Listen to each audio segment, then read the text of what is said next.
Hello, everybody, and welcome to Grey Matter Talks Tech, the podcast for developers, IT pros, and tech enthusiasts who want to explore how the latest tech is solving real-world problems.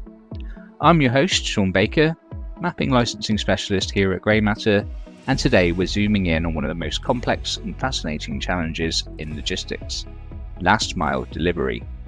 That's the final leg of the journey, but it's often the hardest to get right, from traffic congestion to customer expectations. The last mile is where precision meets pressure, and that's where location intelligence makes all the difference. I'm thrilled to be joined by two mapping and industry experts from Here Technologies who work closely with customers to solve these very challenges. So if you'd like to introduce yourselves, Ryan? Yes, thank you, Shaun. So I'm Ryan Gale. I am a senior manager in our America's Professional Services organization, and we really focus on helping customers, partners, and the like implement solutions, and a lot of times custom solutions that also use our technology in location space. Excellent. Good to have you here, Ryan. And Charlie? Hey, Shaun. I'm Charlie Maynard. I'm a senior manager in the Industry Solutions Group at Here Technologies. Work with folks like Ryan on go-to-market strategies for our solutions and how we can help our customers and partners solve their problems. Thank you very much, both. I'm excited to hear you talk today on the last mile topic and how your customers gain a competitive edge in the industry. So let's jump in, guys. So we're talking about the last mile. Why is it such a pain point, and how are businesses using location intelligence to turn it into more of a competitive advantage, please? Yep. Yes. You were spot on, Shaun. And when your introductory points, you said it's the real world, right? We can plan all we want, the day before for the routes that we have to take in a delivery tour and so forth. But when it comes to the real world, things are a lot different, and that's why the last mile, last meter is the most costly and the most complicated, the most difficult and frustrating part of probably the entire supply chain, right? We think of it from the driver's or the delivery person's journey, right? From their perspective. What happens to them when they are in their van making deliveries? They've got to deliver 32 packages today, or they're delivering people, right? On-demand mobility delivery or food, what have you. It's a complicated mess out there. They've got traffic, you've got congestion, you've got weather delays, you've got construction, and addressing is a huge problem, which we'll get to later in some of the technical details with Ryan. But finding addresses is a very difficult thing to do in a lot of cases, and the most time-consuming aspect of last meter delivery. So it's a mess out there, and we are working with our partners to help solve those problems and make it easier for the companies that are doing the deliveries and the delivery drivers themselves. Yeah, exactly. It's a critical stage, and costs can add up if you get it wrong, of course. So if you're hit by last-minute delays, if you're hit by traffic, if you're hit by going to the completely wrong place, it has a knock-on effect, doesn't it, throughout the whole day and the whole series of deliveries. It does, exactly. It not only knocks the next 14 deliveries off their timing and scheduling, and you have to recalculate ETAs and so forth, but in many cases you have to make redeliveries. The average redelivery is 3 or 4 times per missed delivery. So it is a multiplier effect, like you said. If you miss one, you've not only missed the rest of them today, but you've got to deliver it again tomorrow until you get it there. So Yeah, one of the things we'll talk about as we continue on is, the real-time visibility and the actionable insights are key in this space. So we'll get into more details, but I just wanted to hit on that right now. Excellent. Yes. Yeah. So do you think people are expecting more from their deliveries these days? I mean, I can remember ordering things and it would be 28 business days for delivery. And allow 6 to 8 weeks for delivery, right? Yeah, and you just you tolerated it, you got excited, but then you forgot about it. Things turned up. But now, we hear even same day delivery now is becoming a reality. So you think people are they're demanding more of this speed and transparency? Is that what you're seeing? Customer demand driving this? For sure. With these micro distribution centers that are popping up with even lockers and other things that you see as drop off points to customers. I think the expectations are higher than ever.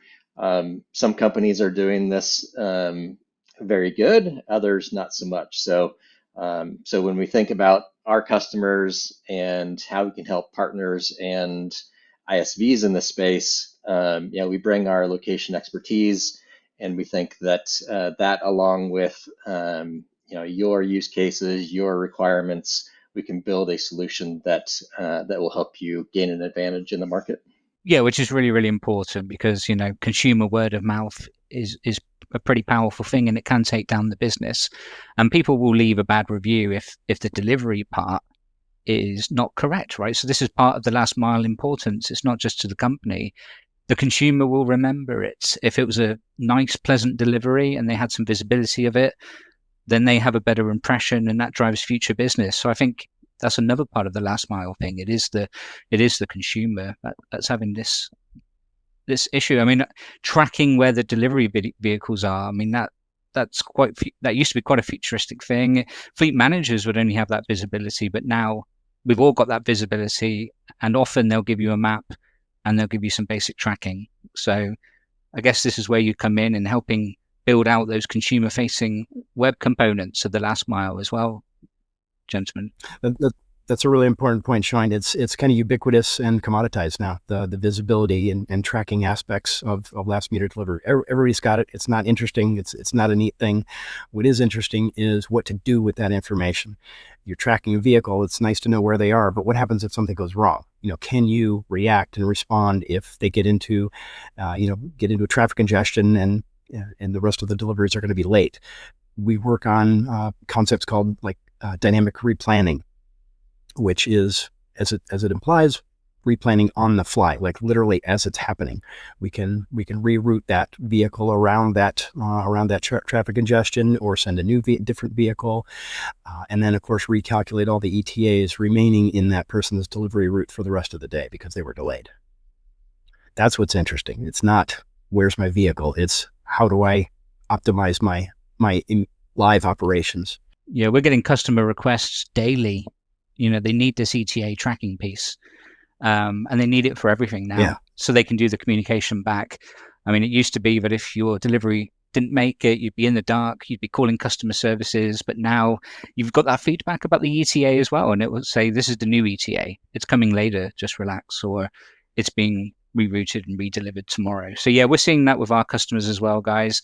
Constant requests for accurate, constant ETA tracking, and in the background, yes, this means delivery drivers having to create new routes and rethink the day. So traffic is a major part of that. Can you think of any other major here components that are helping that? I think traffic from a not only real-time traffic, but a historic traffic, so that you can start to predict things that may happen, is another component that I think is important and customers are using. I would add another one. We talked about addressing, precision addressing. It seems simple, 123 Main Street, that's where I go to drop off the package, but that's not it usually. The address is usually not what we call the PUDO point, the pick up drop off point for the package or the person. So that last meter really extends past that address to the actual spot where you have to deliver the package. The dock door in a warehouse yard, or which one, this big huge maze of warehouses and outdoors. Where do I go? How do I route my truck there? Or internally into an apartment building, 13th floor, turn left, go down to door number 1342. That's the tricky part of last meter. And so what we're working on, one of the things we're working on, is what we call those micro point addresses, the actual precision spot where you need to meet that person to pick them up for a ride hailing trip, or dropping off a parcel. That's a great point, Charlie. So yeah, thinking about those micro point addresses. So we have this now, we get an Uber or we get food delivered to our house. It asks us to adjust the point if there's a more optimum point rather than the front door. And delivering in the UK, where it can be quite densely populated as well, often you have lots of apartments, lots of addresses in close tandem with each other, and it can be a difficult picture. So that's a really, really good point. The here micro point addressing, that's very important to have that, right? And that's must be a constantly evolving picture to both obtain that data and maintain it and grow it out. Yep. And the next thing we're working on with Ryan's group and others is actual routing and navigation to that micro point, right? From the parking lot space that the driver parks in all the way to the apartment building, or all the way inside an office building to the correct office door. That's what we're working on. Yeah, even that's another chance to get lost as well, isn't it? So it's another thing that needs to be taken into consideration. Yeah, I guess as you go granular, yeah, that's fascinating stuff. So, I mean, why did companies struggle with this? Do you think this tracking and this decision making? What's the issues around visibility? Do you think? I think the one of the main items is the data gap, what they call. So the real challenge of last mile logistics is not just the lack of data, but the visibility and the decision gap that companies are seeing. And so when I think about the data gap, what really stands out is, again, the lack of real-time data uh, that's detailed, interoperable, and actionable. So you have to have all of those components of your data and tie it all together into a solution so that visibility can be surfaced and those smart, timely decisions and actionable steps can be taken. Yeah, the data gap is relying on spreadsheets and not automating parts of the system. Is that part of the data gap? Yeah, definitely. Uh, so, It's still out there. Yeah. I know yeah, I was talking from experience in terms of what we see with our customers. Mhm. Often there's people holding on to very manual processes, they're holding on to spreadsheets. absolutely. And data silos, manual steps in the processes, of course, makes it harder to get that data back into your system so that you can then use that to be smarter and more efficient in the future. And so those are all, yeah, very real challenges, Shaun.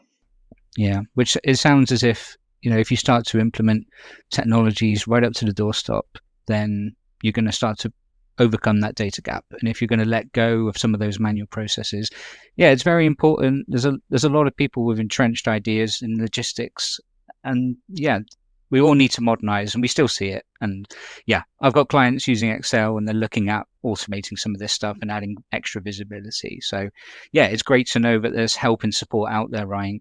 You've certainly helped customers in projects overcome these old systems and modernize. Yeah, and I have an example of kind of what we uncovered at one of our large enterprise customers. If I can just walk through that with you, I think it kind of shows Fantastic. what people are struggling with. So again, large enterprise customer, the challenge was lack of visibility. Again, the actionable insights. It wasn't just slowing down the pickup and delivery side of things; it was creating ripple effects across the entire operation. So um, think about the coordination required for next day deliveries. So you've got trucks out delivering and picking up packages, but then you have the next stages where they're then bringing those packages back to a um, a distribution center, and there are trucks waiting at the distribution center to go to an airport, load them onto an airplane, and there are very tight schedules. As you can imagine, that plane needs to depart on us at a certain time so that it can reach its destination, and then the packages can be loaded on trucks and taken to customers to meet those timelines and those commitments. So visibility is a big thing for them, and they've got dispatchers that are trying to do their job as effectively as possible, but they're not given the tools, and so they're using the phone and phone calls back and forth with delivery drivers to get notification that, hey, I'm running behind schedule, and then dispatchers need to make decisions on, do I send another driver out to pick up some of the packages on this delivery route and bring them back to the distribution center. So these ripple effects are things that maybe the consumer and a lot of people don't see, but they're really critical for these larger operations. Yeah, thanks, Ryan. Yeah, that's a really interesting peek behind the curtain at all these different steps. And Definitely.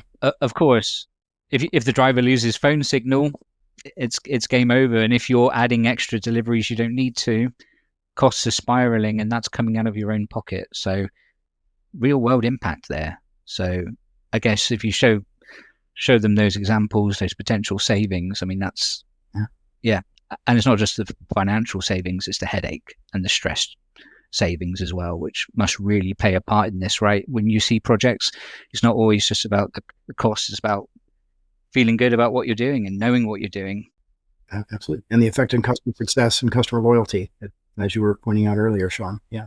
Confidence in the business. So yes, you need this real-time data and you need these predictive insights, definitely. And I think that's what you're showing me there, Ryan, clearly in these last mile operations. There's often quite a lot of moving parts in logistics. It's not just the vehicles you're seeing on the street, it's the trucks making those deliveries and even the freight and stuff like that. So are you seeing a lot of multimodal operations as well? So obviously we're talking about last mile today, but to get to the last mile, it can often be very multimodal. I mean, customers can be delivering now on scooters, for instance, as well. We saw a lot in the food delivery space, a lot of inquiries.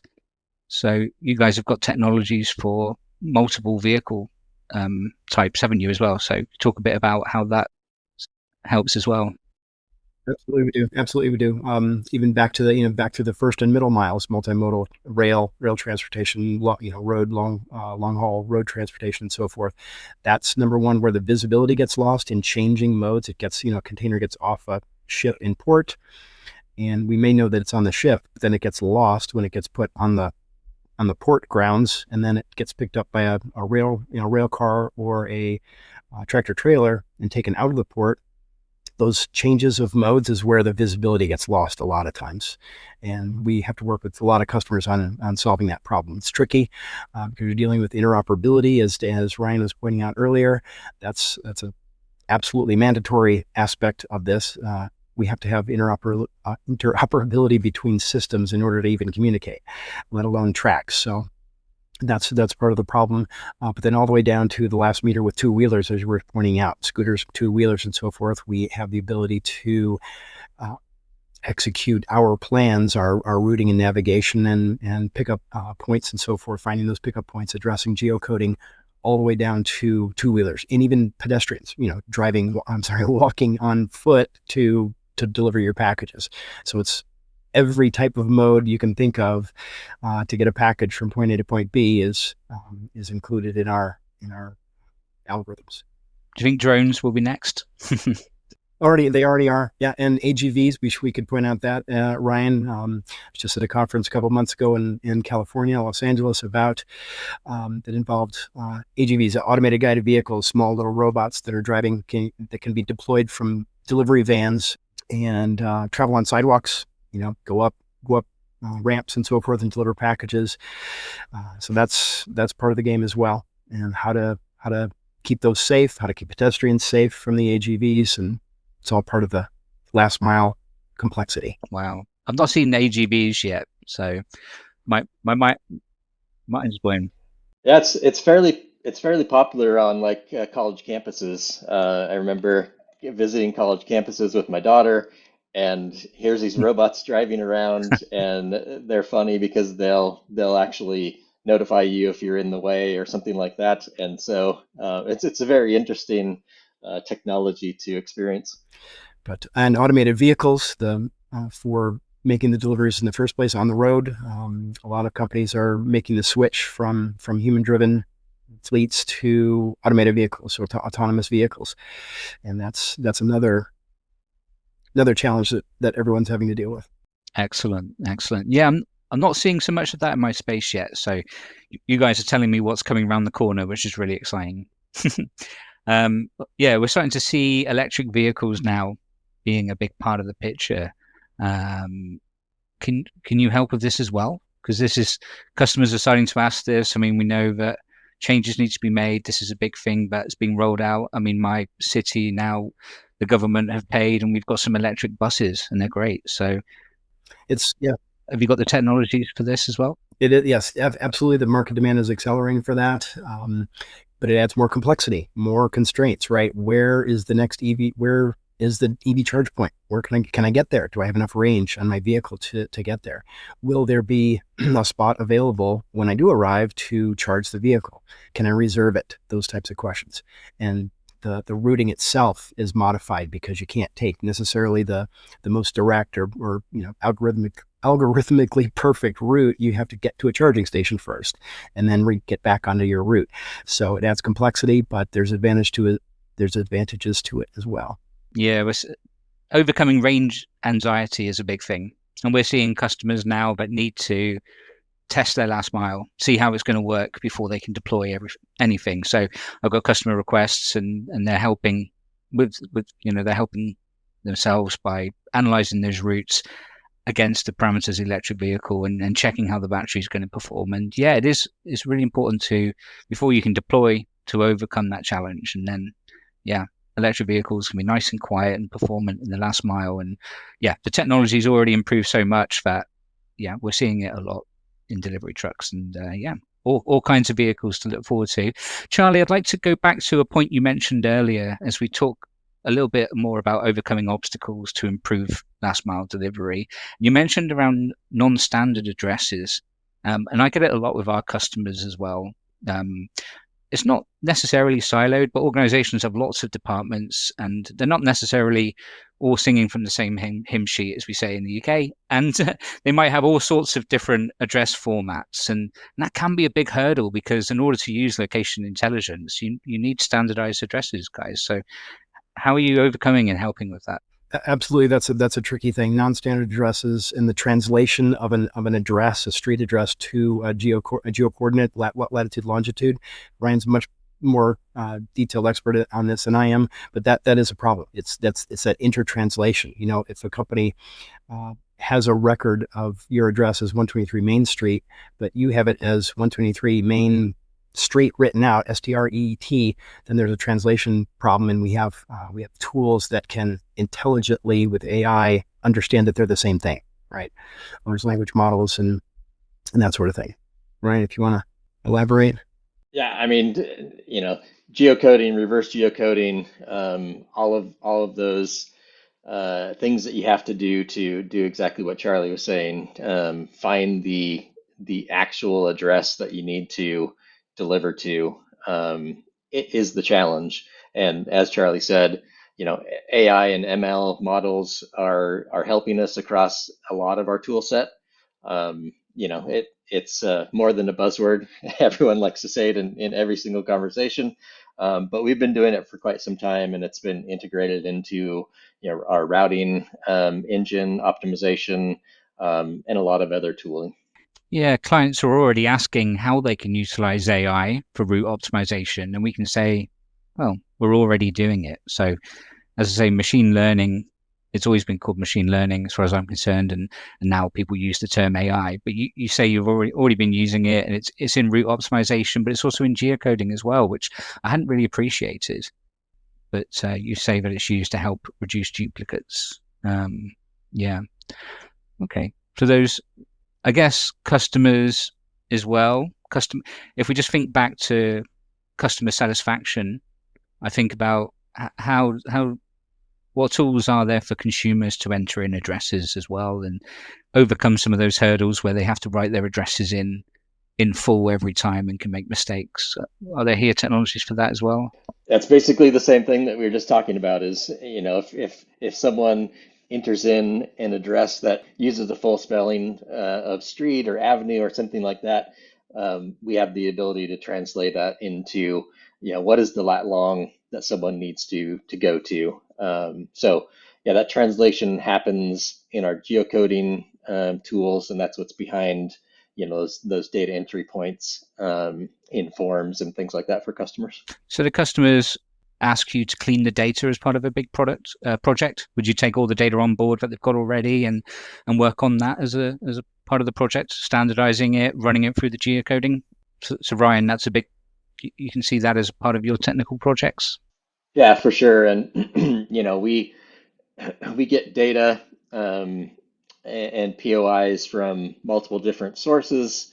And so we're pulling that all together to make our maps, our routing better. It's a constant thing that we need to be improving, and it never stops. There's new businesses popping up, there's businesses closing, and so the expectation is that we know all of those things so that the delivery driver or the customer can get to that location, know that it's open, uh, get a bite to eat, whatever they need to do at that spot.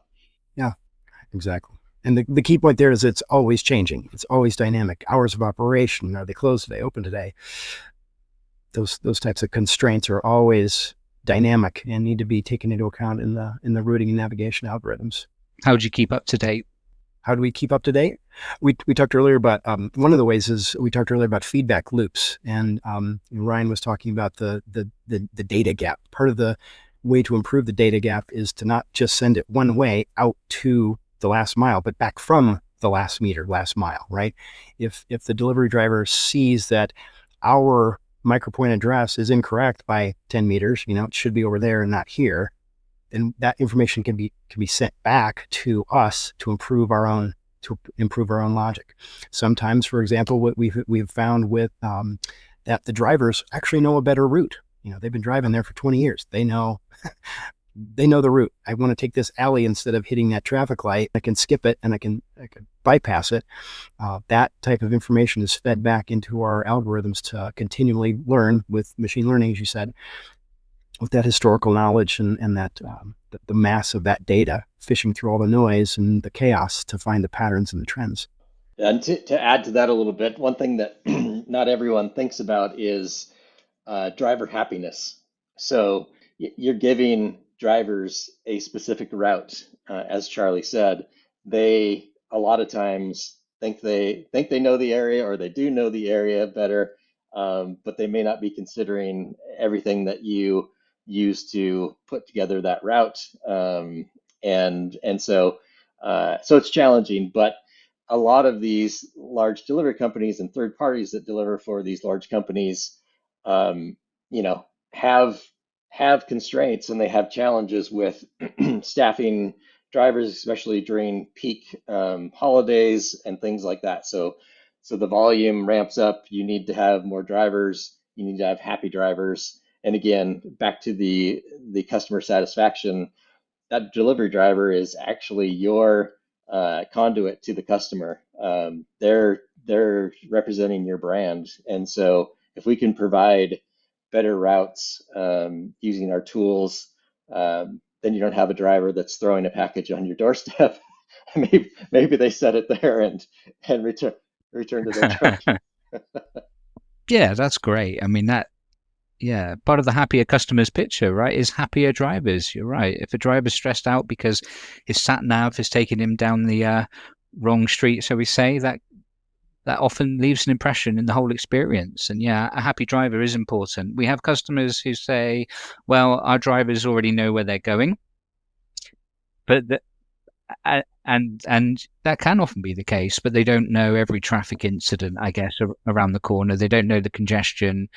Ryan, I think you made a good point as well around seasonality. Like this, it can completely change whether the schools are open, it's the holiday season, or there's a specific cultural event in the city at a certain time.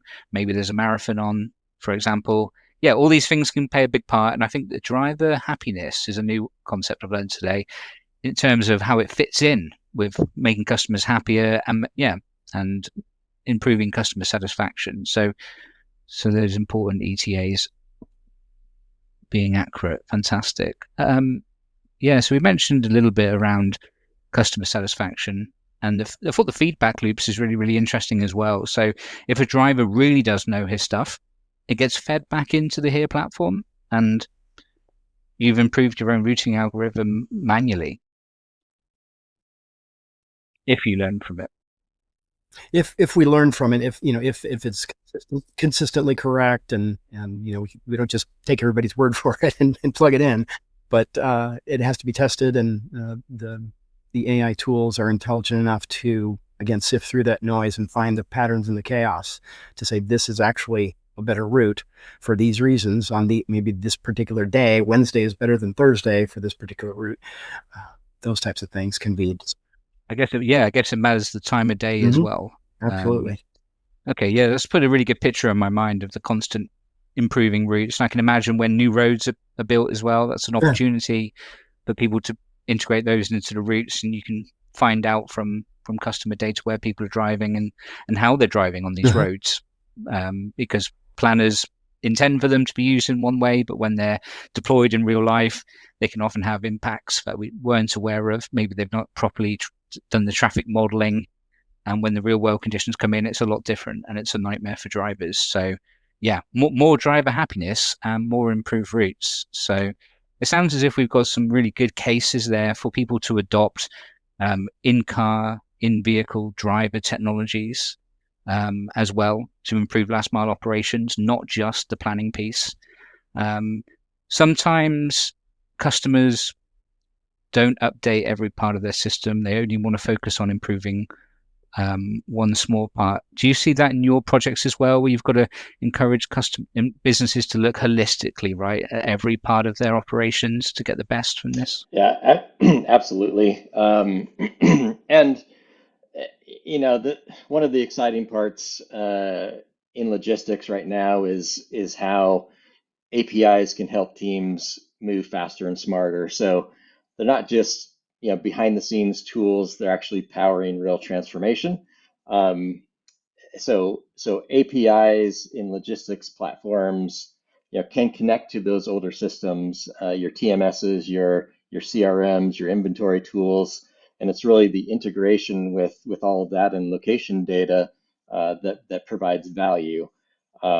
So again, with that type of integration, it means fewer manual steps, faster execution, and really more flexibility for the company. So talking to legacy systems, this is something that you're saying that you can adopt these modern here APIs, but don't worry, you haven't got to go out and replace all of your TMS and absolutely everything. We can get them to communicate and speak in harmony, is what you're saying. So that's really interesting. Yeah, absolutely. Yeah, nobody wants to rip and replace everything. So we have to make it easy. We have to make it essentially turnkey, turnkey solutions where it's already pre-integrated into a TMS or WMS or FMS application. So, and another key point as we work with customers, a lot of times we're learning about their systems as we go through the discovery process, and then along with them, we're architecting a solution that can roll out in phases because you're not trying to solve every challenge on day one. And I think the advantages of that are that companies can tackle problems incrementally. That helps them accelerate time to value, and then they can grow without hitting those roadblocks that you may hit with doing the bigger bang. And it takes longer to find that value.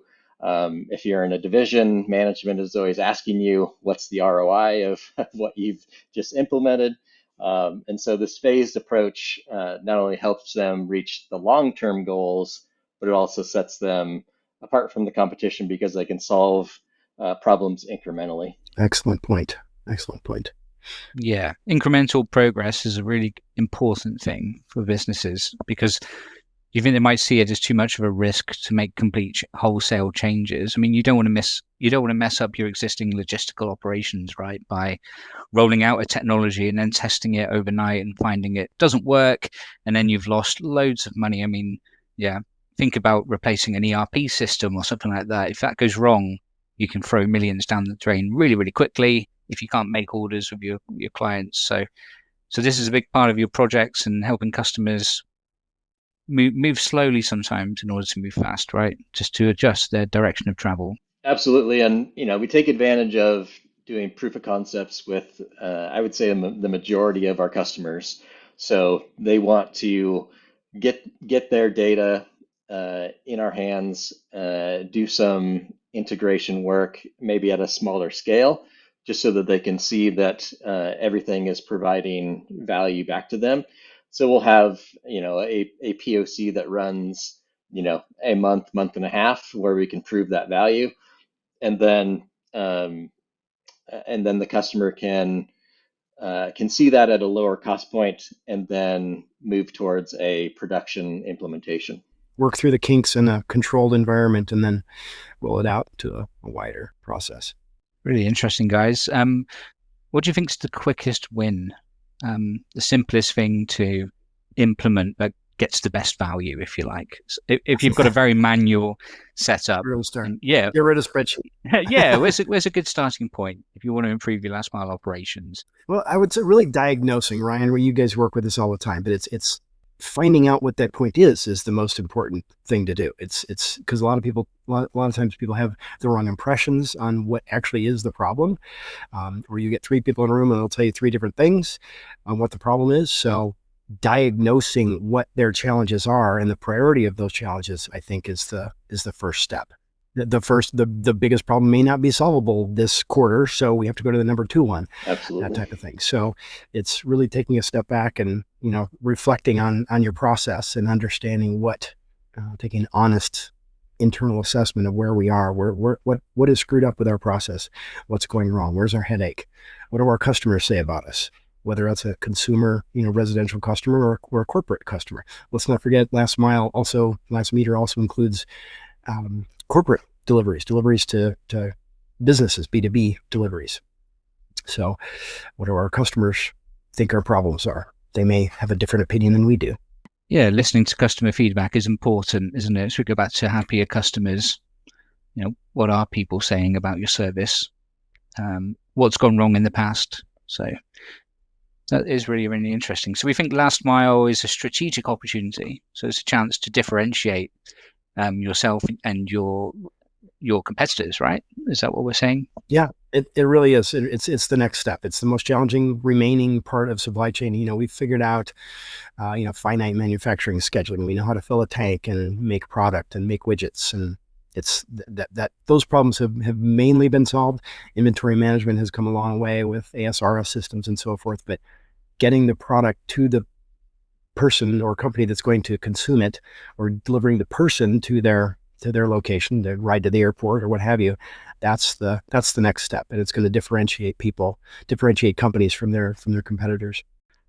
Excellent. Can you think about any particularly interesting projects that you've had where you've had a very unique last mile challenge to solve? I mean, one we heard in the UK recently was the delivering of tractors to farmers, and machine parts to farmers.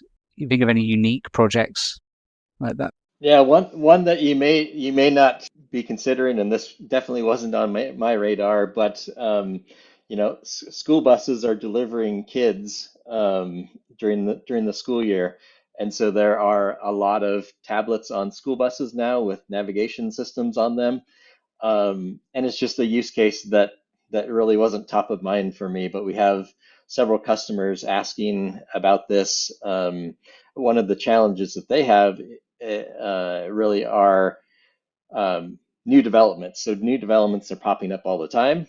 It takes a while for them to show up on maps, and so they're starting to ask us about, is there a way to have private maps where we can map this stuff maybe faster than would show up on a base map for a certain mapping company. And so we're looking at things like that to solve for those problems. But these companies, need to go to a school district or a county and prove that they can route to these new locations. They have whether they have requirements from the government for, let's say,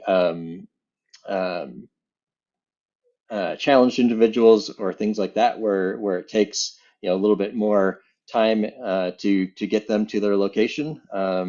Then they have specific requirements that they need to meet for those sorts of things. And so yeah, again, it's not a use case that was top of mind, but again, it fits the last mile scenario. That's really fascinating. Yeah, I had a similar one as well for routing buses, and they do have unique requirements. And I mean, the private mapping piece, I mean, that sounds really interesting and relevant to last mile operations, because customers have their own private estates, or customers might have really good local knowledge. Is private mapping a big part of these last mile projects, would you say? we're starting to hear, customers wanting that more and more. Again, the challenge is when you get private layers and maybe different layers from customers is you have to have some sort of a referencing system to match up all those layers. So that's a big topic in the industry and a challenge that people are actively pursuing. Interesting. I have one to share as well that we're seeing in the UK. So we're getting a lot of private waste companies now, companies looking to hit environmental requirements. So they have very specific waste requirements.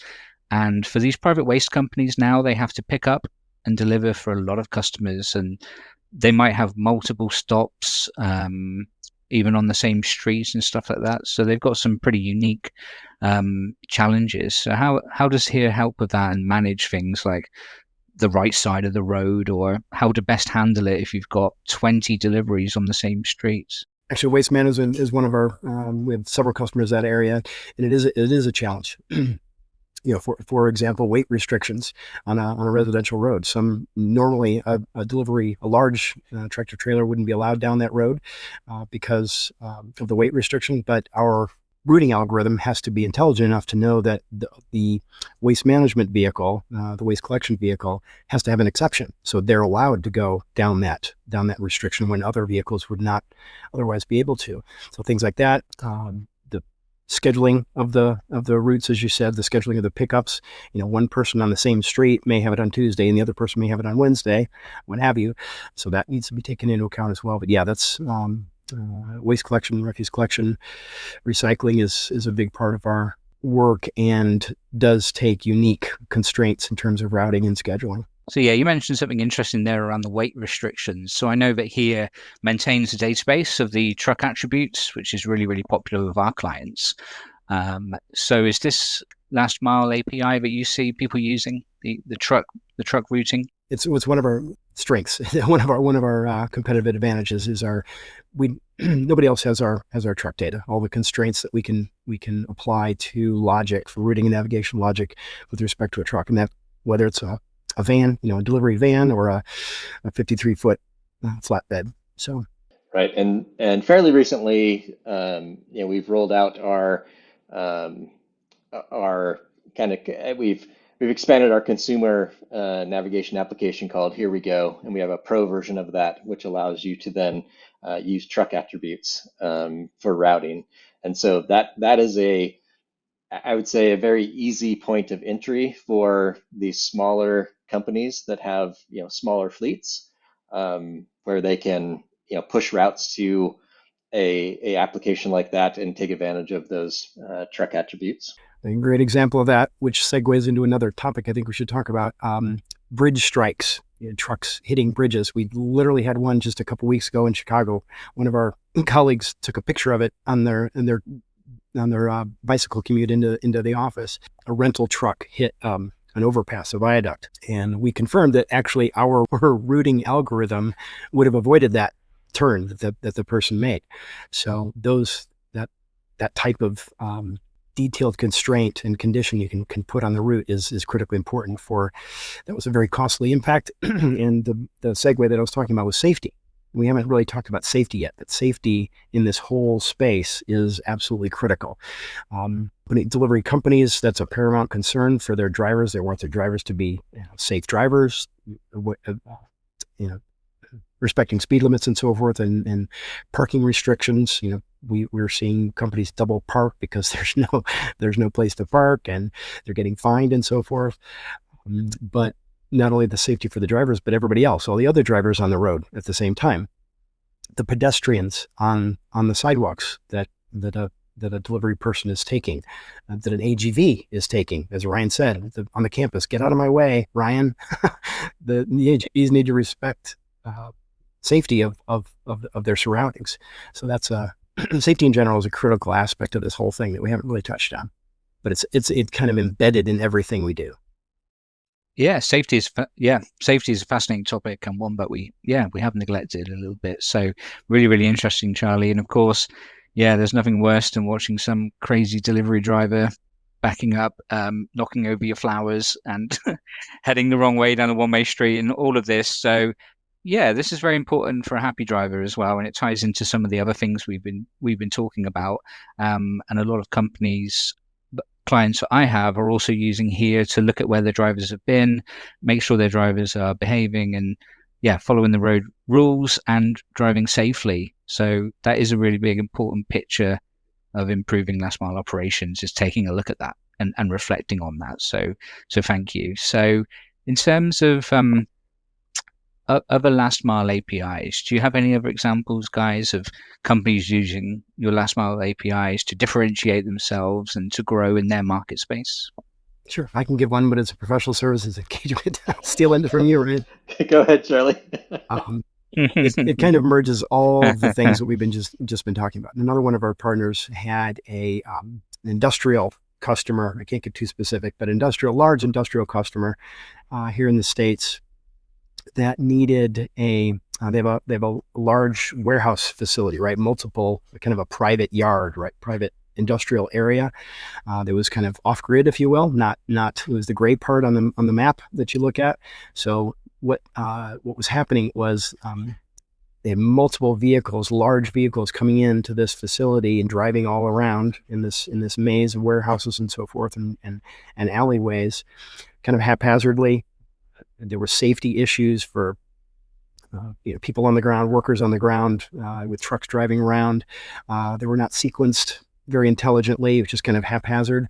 And so what we did several things for them. Number one, a private map of that industrial area using LiDAR and other technologies. We mapped out that private area, so we knew exactly where those alleys and buildings were in that previously gray area on the map. And then we also worked on routing algorithms, navigation algorithms for turning radii, for example, for a large 53-foot flatbed carrying a large item. They were restricted in where they can turn, so we had to work on turning radii and that sort of thing, just technical details like that. And so it turns out that we were able to help them improve the safety of their facility in terms of drivers going down the right path and so forth, but also the sequencing of those vehicles was much more logical, and they were able to get that throughput increased by using the new logic that we came up with. So a bunch of APIs involved with that, and core data, obviously itself, the content itself, but it was a kind of a wide scope project that we did, and we're actually taking it to the next customer of our partner, so it worked well. Excellent. So the private mapping that you did there, Charlie, did then that go onto the public here map, so that, or is it industrial, private between the clients? Quick answer is no, but I'll let Ryan take the technical details because it's supposed to be private and layered on top. Yeah. So a couple of different use cases. Some customers don't have any restrictions of it actually going back onto our base map, because it's either a gated entrance or we can put attributes on those roads anyway, so that they won't be routed on for a common person wanting to get from one side to the other. It'll go around on common roads, and so that's one. The other one, of course, is absolutely not. This can't show up on your base map. This is our proprietary, geometry. We don't want it to show up anywhere, and that then makes for the case of having a private map layer and doing what Charlie was talking about, having a custom routing instance that also applies to that geometry. And it gets easier when you're talking about a private yard or something like that, and you don't have to route back onto roads that would be on your base map. So there's some complexities if you're wanting to move from yard to yard, things like that. But the use cases we're seeing right now are more set to a particular private yard and navigating within that. Excellent. Yeah, that's really fascinating. The idea that some people, some customers, they need to keep their maps really, really private, but for others, they'll have a little bit of data will feed back into the platform as normal. So yeah, it's good that customers have complete control over their data. I mean, some things are just very, very sensitive.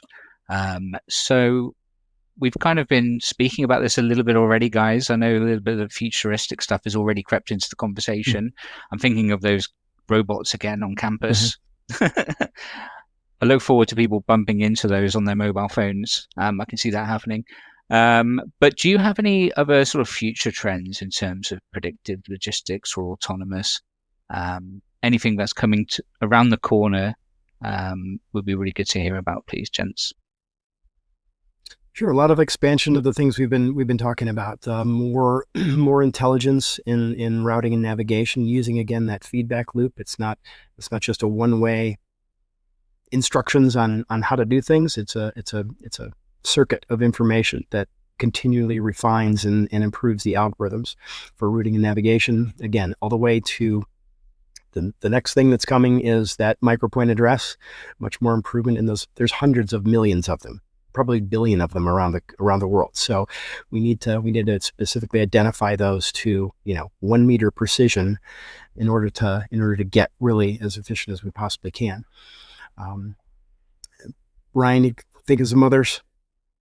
Yeah, one thing that we haven't mentioned is like sustainability goals that companies have. So, you're seeing things pop up where you can actually choose an EV truck to deliver to you. And so, again, reducing carbon footprint, that is top of mind for a lot of these companies. And so that again is another thing that's starting to happen, starting to creep into every day. Yeah, is it true that you can optimize routes on the Here platform to reduce fuel consumption? Because it's a big part of ESG in the UK. Absolutely. Yeah, the constraints we take in mind are the elevation and curvature and topology of the road, profile of the vehicle, the wind, the condition, the environmental conditions at the time the driver is on the road. Is it windy? Wow. That obviously all affects fuel usage, and for EV, it applies to EVs as well. Not obviously for carbon footprint because they don't have one, but for the efficiency of the motor, right?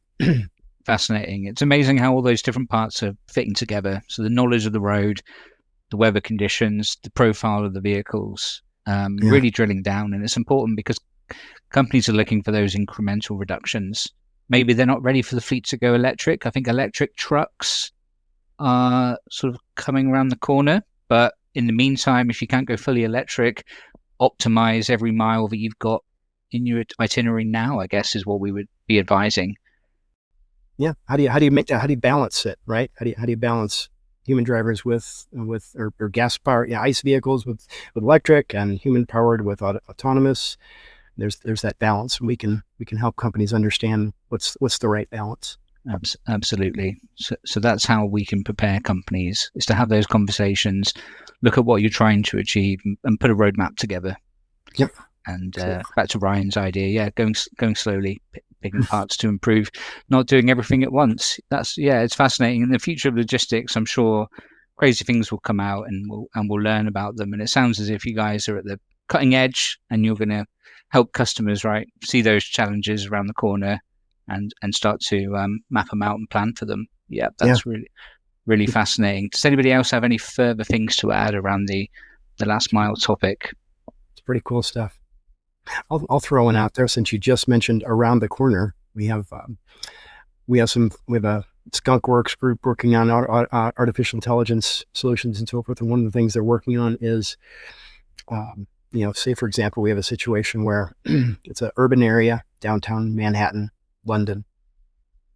We have a delivery van that's driving down a given street, but there's also a bicycle courier that is half a mile away or whatever.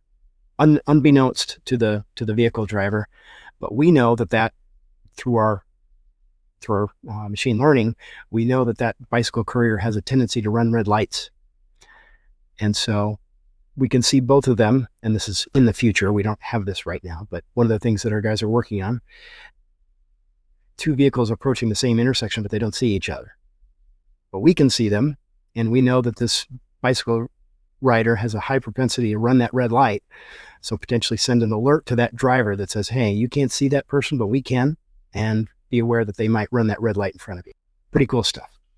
Yeah, and I think that plays into a lot of our insurance companies, auto insurance, safe driving, and so they're always looking for those things to notify drivers of situations that may not be safe, and then avoid those accidents, so we don't have to go back and start looking at what happened in an accident, looking at probe data, seeing if the light was red, all those sorts of Mhm. things. So if we can avoid those sorts of things, it makes it better for all of us.